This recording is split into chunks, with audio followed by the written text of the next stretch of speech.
Welcome back, and thank you for joining us for experiencing the land of Jesus.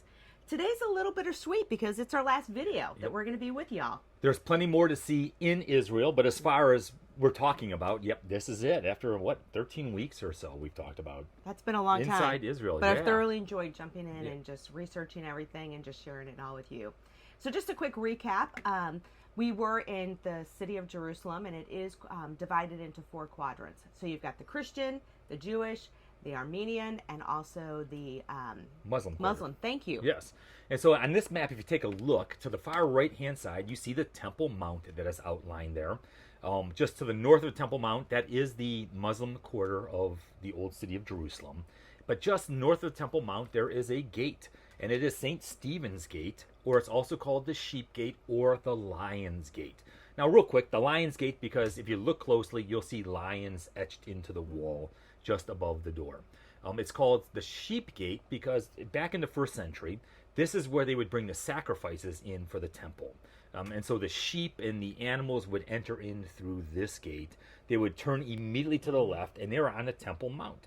It's also called St. Stephen's Gate because this is the gate that Stephen, the very first Christian martyr found in the book of Acts, he was taken out of the city, out of this gate, under the authority of Saul, St. Paul, and he was stoned to death for his faith. In John chapter 5, verse 2, we read about the sheep gate.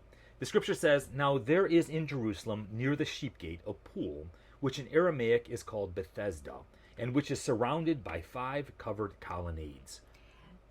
Here, a great number of disabled people used to lie: the blind, the lame, the paralyzed.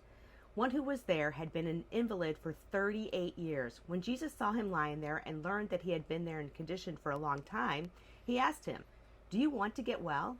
"Sir," the invalid man replied, "I have no one to help me into the pool when the water is stirred. While I'm trying to get in, someone else goes down ahead of me." Then Jesus said to him, "Get up, pick up your mat and walk." And once the man was cured, he picked up his mat and walked. The day on which this took place was a Sabbath. Yeah.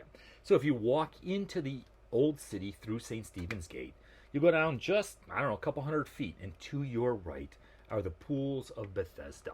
Now, this is the map of the old city of Jerusalem that's found at the National Israel Museum.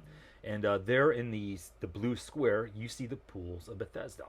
So there's the Temple Mount, and just to the north of the Temple Mount, the Sheep Gate and the pools of Bethesda. Now, what's kind of amazing is Josephus, the Christian historian, not Christian, the historian, he talks about the pools of Bethesda. And he talks about how there were 5 colonnades. And that really confused many historians and archaeologists for years and years and years until the pools of Bethesda were actually excavated.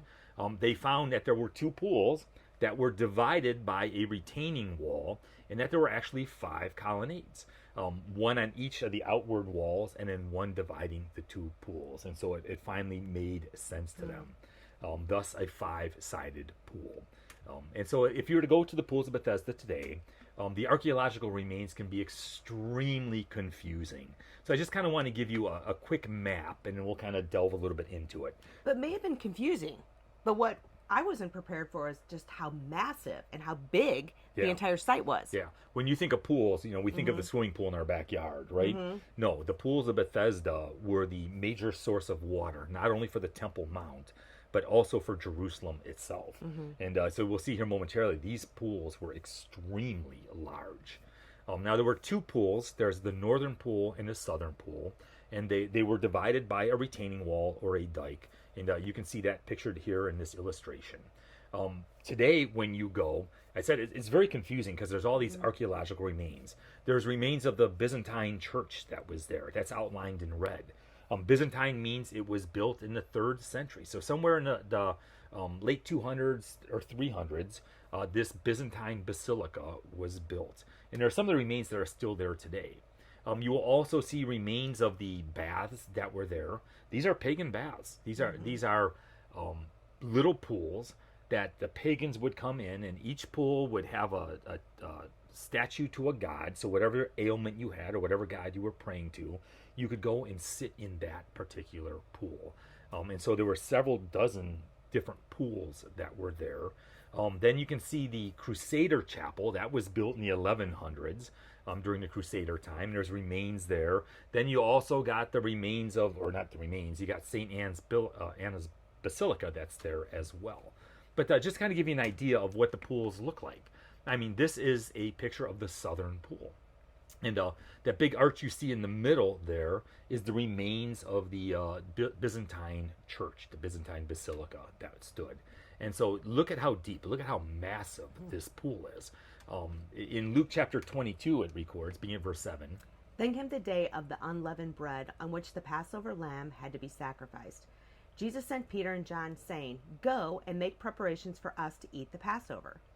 "Where do you want us to prepare for it?" they asked. He replied, "As you enter a city, a man carrying a jar of water will meet you.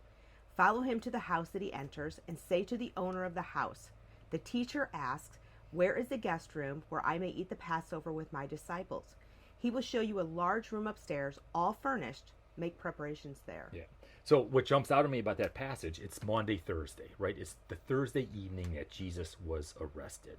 He goes to the upper room to celebrate the Passover, the Lord's Supper, with his disciples. The very next morning, he's on the cross. And he tells Peter and John, go into the city. Now, it's believed, now we don't know this for sure, but it's believed that Peter and John entered into the sheep gate.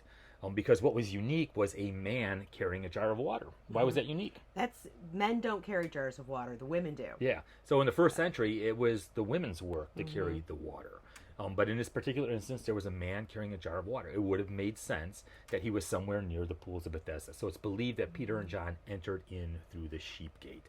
They saw the man carrying the jar of water who led them to the upper room. Now, the pools of Bethesda, once again, are extremely large. They're 120 meters long, so 360 feet long, by 50 meters wide, 150 feet wide, by 15 meters deep, 45 feet deep. Now, if you ask me, they look a lot deeper than 45 feet. I mean, here's a picture of people standing on one of the observation platforms looking down into the southern pool. And it sure looks a lot deeper than 45 feet. But these pools held millions of gallons of water. It was the major water supply, as I said, not only for the Temple Mount, but also for the city of Jerusalem. And just there, right next to these reservoirs of water, were the ritual baths. And once again, we said these baths were religious and they were for medicinal purposes. And they were pagan. And basically what they did is they dug a channel, like a canal, coming from the large pools, the reservoirs, and it would siphon water into all these different ritual baths that took place. And every one of the ritual baths had a particular god designated by a statue that the pagans were worshiping. And a lot of the remains are still there. When you see it, it's like, oh, I mean, this is remarkable. Because in my mind, when I would read about the pools of Bethesda, I just pictured one big pool. And this guy trying to get into the pool for medicinal healing purposes. And no, it wasn't. There was all of these other pools. The other thing that really jumps out about me is they were pagan. These were pagan pools. Now, it's kind of interesting. Here are some of the remains of the ritual baths that are there. And there's some more. I mean, these are stone baths with some water channels and vaulted rooms and grottos, which were all part of the healing center. The Romans later even built a temple or an altar to the god of Asclepius, the god of healing, the god of medicine. And so it was believed, once again, that these were healing baths. Now, the thing that really jumps out at me is, and once again, we don't know this for sure, that Jesus went into this pagan area. Okay, and so he went into a pagan area. He walked up to this man who had been an invalid for 38 years and said, "Do you want to be healed?" You know, the pagan man looked at Jesus and said, "Sir, you know, every time I try to get into the bath, I can't get there in time when the water is stirred." And Jesus told him, "Take your mat, get up, and go home," right? And so it's believed that Jesus healed a pagan. Now, we don't know that for sure because the man immediately went to the temple, okay? And the synagogue rulers came to him and were asking, you know, who was it that healed you on the Sabbath?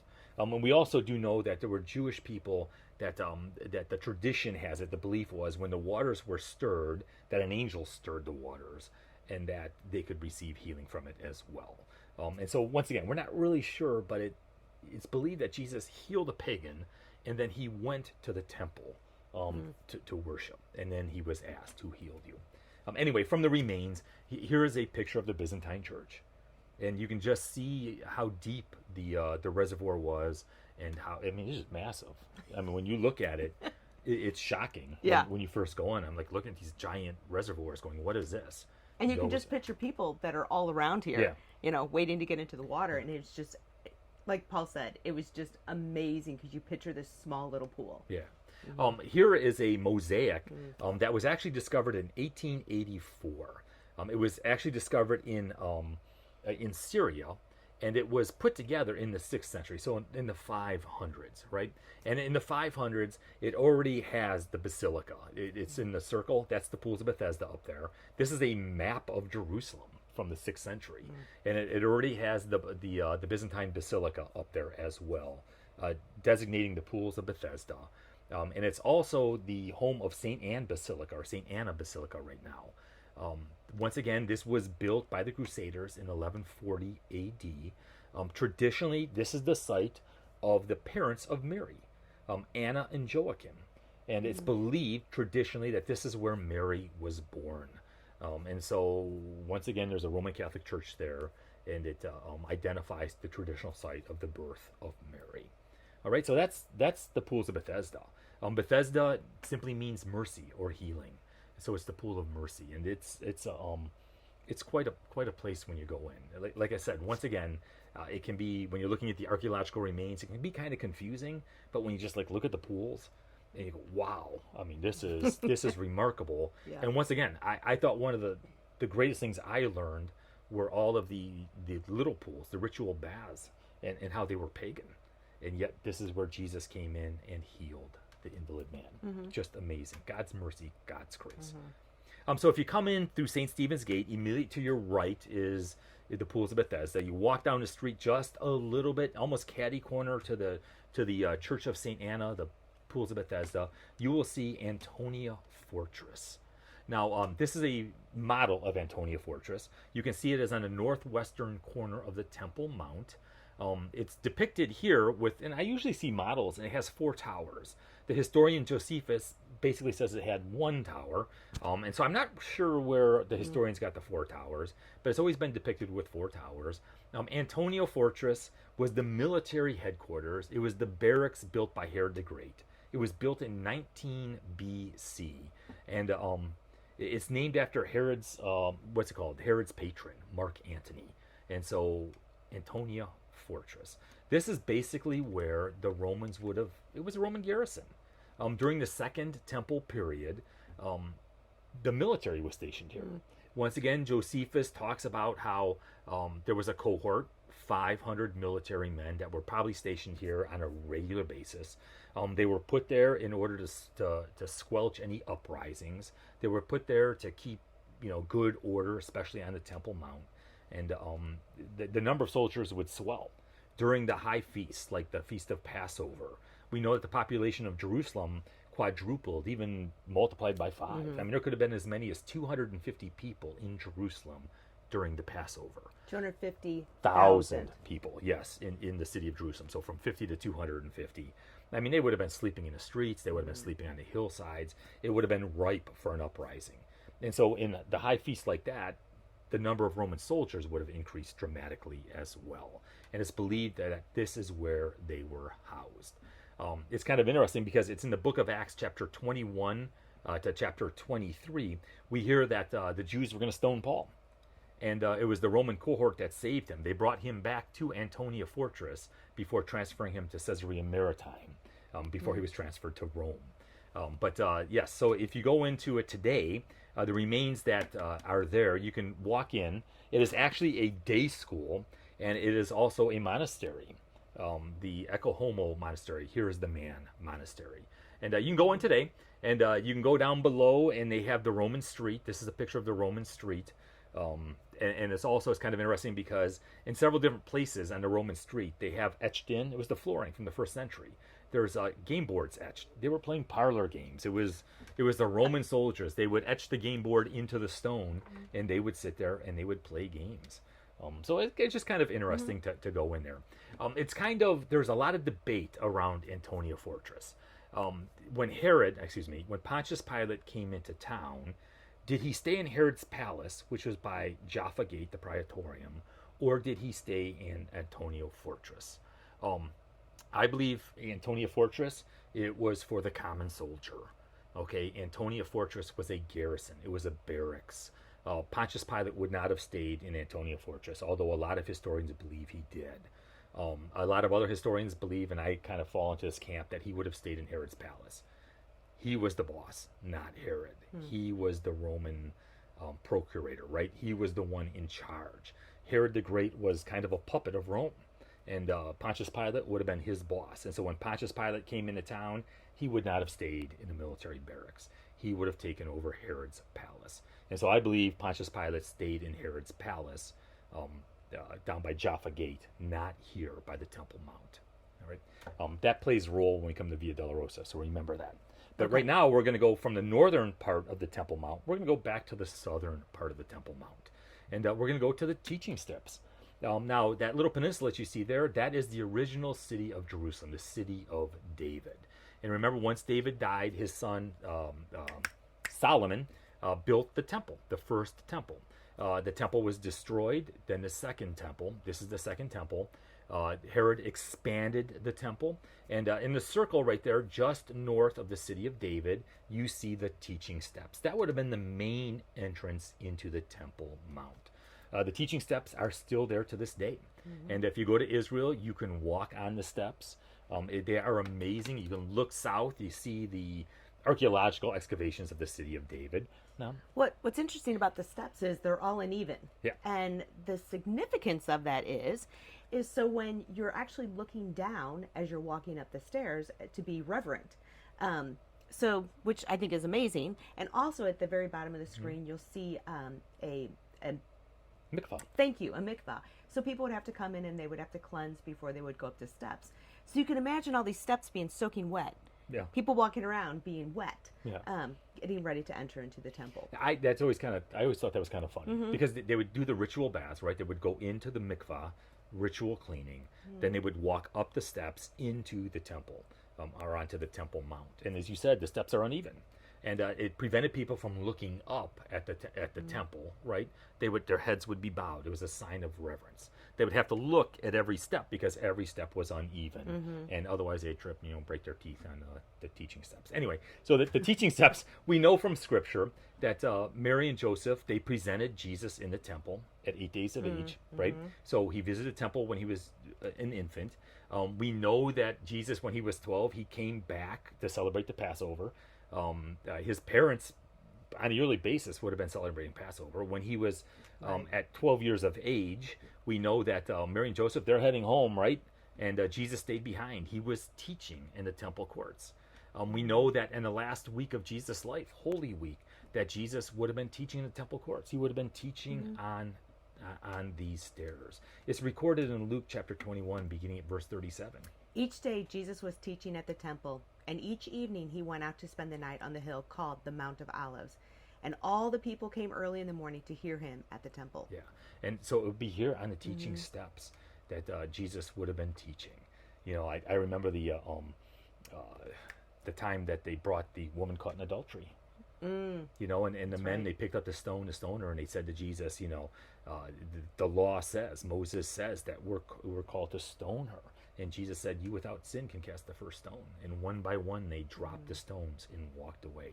It would have been in this region. There on the teaching steps, as I said, was the main entrance into the Temple Mount. The wall that you see on the left-hand side, that is a later addition. One of the Muslim leaders built that section. If you look closely, you can see the arches in the wall. They're called the Huldah Gates. Huldah was a prophetess in the first century. And that's all I know about Huldah. We don't know a whole lot about her, but it was the Huldah Gates. You can see the remains of the original entrance into the Temple Mount. They have since been walled up. But once again, you can see the arches. You can see some of the entrance ways there. The people would have walked in one side and they would have walked out the other side. So one side was an entrance, the other side was the exit. And once again, this whole area is called the Ophel. The Ophel simply means it's the upper place. The original city of Jerusalem sat low, and Solomon built the temple on Mount Zion, the original Zion. Okay, this is where Abraham was sent to sacrifice Isaac. This is the threshing floor of David. It all took place right here in this area, and it's called the Ophel. the upper place. Once again, as Suzanne was saying, at the foot of the teaching stairs, there are dozens of mikvahs. And those are those ritual baths. Once again, they were separated by a wall. There were specific rules to it. It had to be running water continually. People would go down one side. They would come up the other side. And then they were allowed to enter the temple. Right. The last thing we want to talk about is the Via Dolorosa. And the Via Dolorosa is the way of suffering. It's the way that Jesus would have walked from being judged to Calvary, to where he was crucified and then buried about 50 yards away. Now, we don't really know what route Jesus took. We do know that he stood before Pontius Pilate early in the morning. We know that he was scourged within a lashing of his life. He was scourged 39 times. It was believed that the 40th lash would kill somebody. So he was severely beaten, severely scourged. We knew that the soldiers mocked him. They spit on him. They beat him with his fist. They put the crown of thorns on him. We know that the people mocked him. He was forced to carry his own cross. There are different routes of the way of sorrow. If you believe or hold to the Antonia Fortress, he would have left Antonia Fortress up there by St. Stephen's Gate, by the northern part of the Temple Mount, and would have walked through the city, out the southern entrance to Mount Calvary. Calvary was outside the city walls at that time. If you hold that he was judged at the Praetorium by Jaffa Gate, which is what I hold to, he would have walked out the city gate, and then Calvary's kind of a short distance from that. It's not a real long distance, but still at that point, Calvary today is inside the city walls. In the first century, it would have been outside the city walls. And so there are different routes. All right, so the route, the Via Dolorosa today, if you visit Jerusalem, it is a traditional route. There are 14 stations of the cross. Once again, not all of them are historical significance. And there's at least 5 of the different sites that don't make any sense whatsoever, historically, archaeologically. Right. But if you visit with us, we do walk the Via Dolorosa, and we'll take it right up to the Church of the Holy Sepulchre, which is where Jesus was crucified. But the important thing for us is that God, the one who created the heavens and the earth, allowed himself to be unjustly judged. He allowed himself to be crucified to pay the debt of our sin, that we could be forgiven, that we could have the hope and the assurance of everlasting life. It was here that the prophet Isaiah, that prophecy was fulfilled. But he was pierced for our transgressions. He was crushed for our iniquities. The punishment that brought us peace was upon him, and by his wounds we are healed. And by his wounds we are healed. So hey, we just want to thank you for joining us as we experience the land of Jesus. If you've never done it, I want to encourage you, jump onto one of those tours, or just go to Expedia and book it. Go.